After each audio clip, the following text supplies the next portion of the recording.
UDP s'est allié lorsque la mort l'a surpris au matin du 24 juin 2021. Il venait d'avoir 75 ans. Jacques Tshilombo Mukuna fit partie de la première équipe de sénateurs élus sous la Troisième République.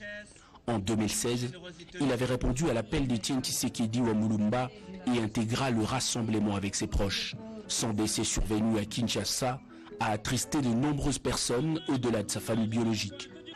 Le chef de l'État Félix-Antoine Tshisekedi Tshilombo, qui a bénéficié de loyaux services de ce grand homme politique, lui a rendu un dernier hommage ce lundi. Aux côtés de son épouse, le président de la République s'est incliné devant la dépouille avant de déposer sa couronne de fleurs en mémoire du patriarche qui laisse derrière lui des enfants, petits-enfants et une carrière politique élogeuse. Après l'oraison funèbre et la bénédiction de la dépouille, le cortège funéraire s'est ébranlé en direction de la nécropole entre terre et ciel pour l'inhumation. Décédé dernièrement à l'âge de 97 ans dans un hôpital militaire de Lusaka, Kenneth Kaunda, premier président de la Zambie, a reçu les hommages dignes de son rang. Le président de la République, président de l'Union africaine, Félix-Antoine Tshisekedi Tshilombo, y a été représenté à la cérémonie d'hommage nationale par la ministre après le président, professeur Nana Manonu Nakumba. Nul n'ignore ce qu'a été l'homme d'État et le baobab du paysage politique africain durant près d'un demi-siècle.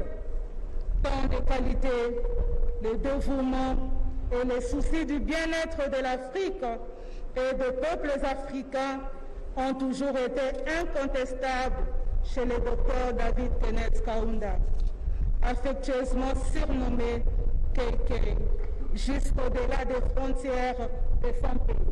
Son engagement pour l'indépendance des États africains, sa participation active à la création de l'Organisation de l'Unité africaine, devenue officiellement depuis 2002 l'Union africaine, ont balisé le chemin que nous suivons aujourd'hui à la tête de cette organisation continentale.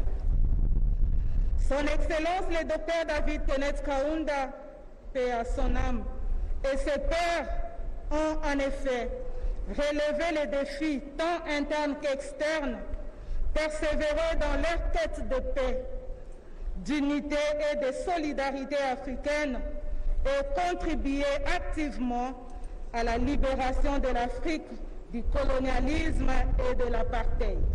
Rappelons toutefois que Kenneth Kaunda a dirigé la Zambie de 1964 à 1900.